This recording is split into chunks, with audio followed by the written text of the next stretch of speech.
নাজিরাবাদে ভয়াবহ অগ্নিকাণ্ডে মৃত্যু মিছিল। এখনো পর্যন্ত 21 জনের দেহাংশ উদ্ধার হয়েছে। দুটি যে গোডাউন ছিল, একটি ওয়াও মোমো এবং আরেকটি নিউ পুষ্পাঞ্জলি নার্সারি প্রাইভেট লিমিটেড, দুটি গোডাউন থেকেই একের পর এক দেহাংশ উদ্ধার হয়েছে। এখন এই দেহগুলি কার, তার পরিচয় জানার জন্য ডিএনএ টেস্টের প্রক্রিয়া শুরু হয়েছে। অগ্নিকাণ্ডের পর নিখোঁজদের আত্মীয়রা ভিড় জমিয়েছেন আনন্দপুরের নাজিরাবাদে। এই ঘটনায় গ্রেফতার করা হয়েছে ডেকোরেটরস সংস্থার মালিক গঙ্গাধর দাসকে। অনিচ্ছাকৃত খুনের চেষ্টা সহ একাধিক জামিন অযোগ্য ধারায় মামলা রুজু করা হয়েছে। গঙ্গাধর দাসের বিরুদ্ধে ওয়েস্ট বেঙ্গল ফায়ার সার্ভিসেস অ্যাক্টেও মামলা রুজু হয়েছে। আগামী 4 তারিখ পর্যন্ত তার পুলিশ হেফাজতের নির্দেশ।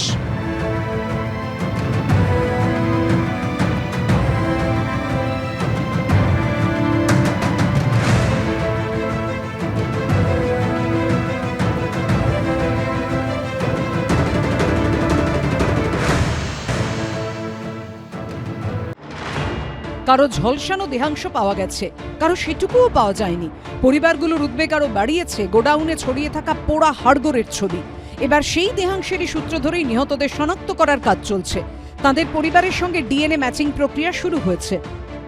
আনন্দপুর অগ্নিকাণ্ডে যারা অগ্নিদগ্ধ হয়ে নিখোঁজ আছেন তাদের পরিজনের শরীর থেকে যে ডিএনএ পরীক্ষার জন্য নমুনা সংগ্রহ করা হচ্ছে, এখানে দেখতে পাচ্ছি বারুইপুর হাসপাতালে তাদের পরিজনরা সারিবদ্ধভাবে অপেক্ষা করছে। এর আগে তারা নিখোঁজ ডায়েরি করেছিলেন এবং তারপরে একই সঙ্গে ডিএনএ পরীক্ষার জন্য তারা যে নমুনা দিতে প্রস্তুত সেই আবেদনও করেন। আমার নিজের ভাই, আবার ছোট ভাই গুরুপদ সাউ।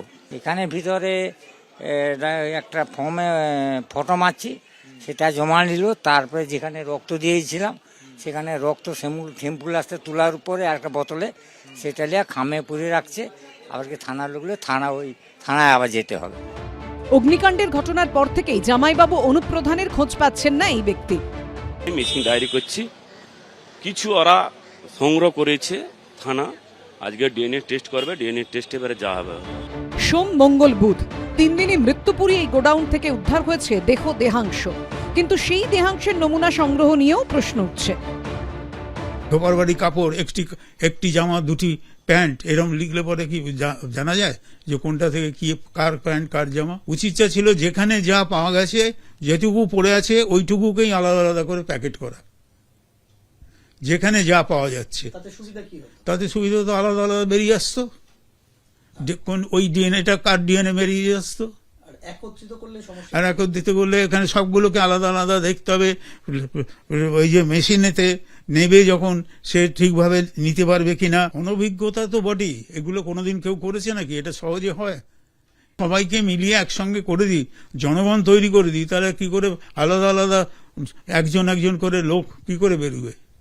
যদি একেবারে পুরো ছাই না হয়ে যায়, মানে সামান্যতম বায়োলজিক্যাল মেটেরিয়াল যদি থাকে, তাহলে সেখান থেকে ডিএনএ পরীক্ষার মাধ্যমে আত্মীয় স্বজনদের সাথে সেটাকে লিঙ্ক করে বোঝা যেতে পারে যে এটা সেই পরিবারের বা তার সাথে ব্লাড রিলেশন আছে এরকম কারোর, সেটা বার করা যেতে পারে। আলাদা করতে হবে, মানে এটা একজনের, এক একজনের তো শরীরে অনেকগুলো হাড় সেখানে পাঠানো হয়েছে, ছড়িয়ে ছিটিয়ে গেছে, মিশে গেছে, এর সাথে ওর সাথে তারটা মিশে গেছে।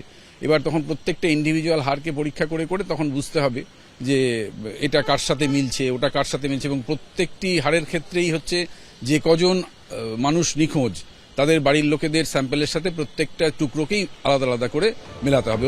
নিহতদের ময়নাতদন্ত হচ্ছে মোমিনপুরে কলকাতা পুলিশ মর্গে।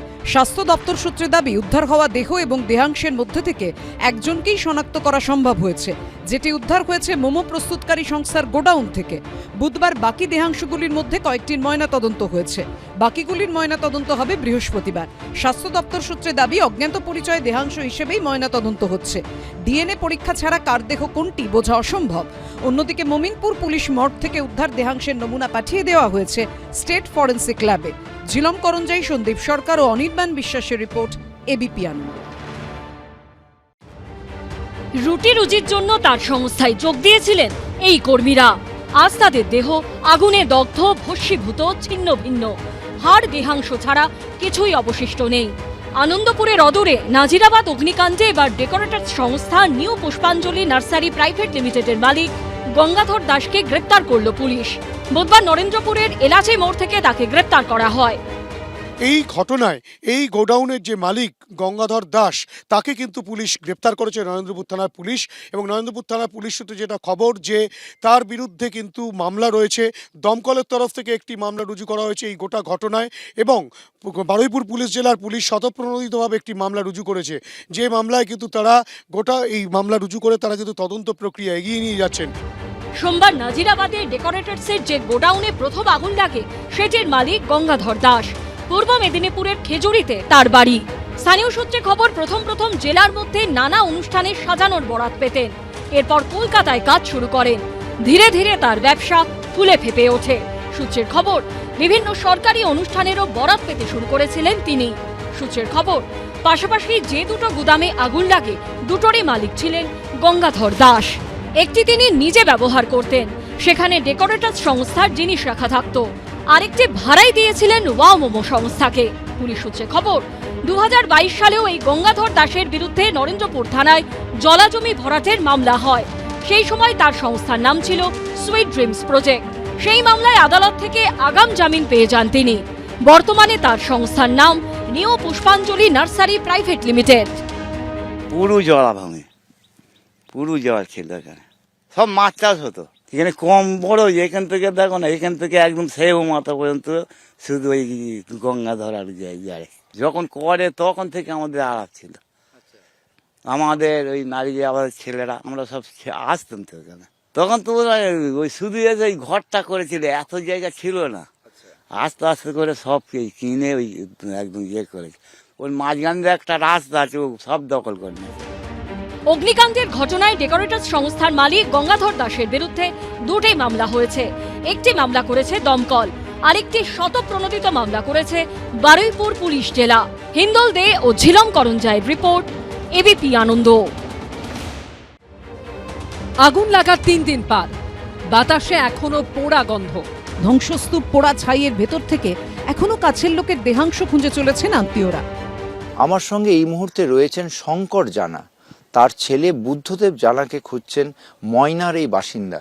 আমার ছেলে খোঁজার জন্য আসছে। আমার ফুলের কাজ করতো আমার ছেলে, 5-7 বছর কাজ করতো। রোববার দিন আর শুনলে 7টার সময় ফোনে কথা আছে, ভিডিও কলে।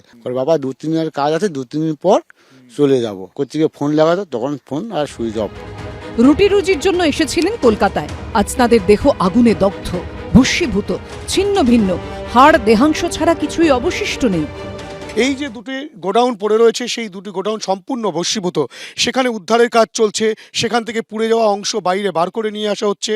এবং যে টিনের শেড যেগুলো দুমড়ে মুচড়ে পড়ে রয়েছে, লোহার কাঠামো যেগুলো দুমড়ে মুচড়ে পড়ে রয়েছে, সেগুলোকে সরানোর পর আরও বেশ কিছু মানুষ সেখানে আটকা পড়ে রয়েছেন কিনা, তাদের দেহাংশ সেখানে রয়েছে কিনা, সেই বিষয়টা সুনিশ্চিত করা যাবে। পুলিশ সূত্রে খবর, বুধবার সন্ধে পর্যন্ত 21 জনের দেহ ও দেহাংশ উদ্ধার হয়েছে।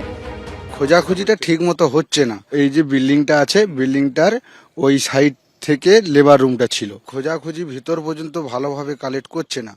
এবার আমি দয়া করে বলবো যাতে ওইটা ভালো করে কালেক্ট করে, বা পুনরাবৃত্তিতে আমাদের যে পরিজন হারিয়েছে সেটা যেন জানতে পারি, বা নিখোঁজ না হারিয়ে গেছে না মারা গেছে কোনো কিছু বুঝতে পারছি না। আমরা আজ গত 3-4 দিন হতে চলছে আমরা এখানে পড়ে আছি। অভিশপ্ত এই ডেকোরেটরসের গোডাউনে বছর 3 আগে কাজ করতেন সমীর দাস নামে এই ব্যক্তি। অগ্নিকাণ্ডের খবর শুনেই ছুটে এসেছেন তিনি। আমার কয়েকজন চেনা পরিচয় ছেলে ছিল, তাদেরও দেখার জন্য এসেছিলাম, কিন্তু এসে যা দেখলাম খুব খারাপ লাগলো আমার। বেরিয়ে আসার রাস্তাটা ছিল, কিন্তু গেটে শুনলাম তালা মারা ছিল, কিন্তু একটা গেট ছিল। শুনলাম যেটা বাইরে গেটে তালা দেওয়া ছিল, ভেতরেও গেটে তালা দিয়েছিল। এটা একটা খুব রহস্যজনক ব্যাপার মনে হচ্ছে। আগুন নেভানোর কোনো ব্যবস্থা? আগুন নেভানোর ব্যবস্থা কোনো কিছু ছিল না এখানে। অগ্নিকাণ্ডের ঘটনায় ধৃত ডেকোরেটরস সংস্থার মালিক গঙ্গাধর দাসের বিরুদ্ধে অনিচ্ছাকৃত খুন, খুনের চেষ্টা সহ একাধিক জামিন অযোগ্য ধারার পাশাপাশি ওয়েস্ট বেঙ্গল ফায়ার সার্ভিস অ্যাক্টেও মামলা রুজু হয়েছে। হিন্দল দে, মোট ঠাকুর চক্রবর্তী ও রঞ্জিত হালদারের রিপোর্ট, এবিপি আনন্দ। এবিপি আনন্দ, এগিয়ে থাকে, এগিয়ে রাখে।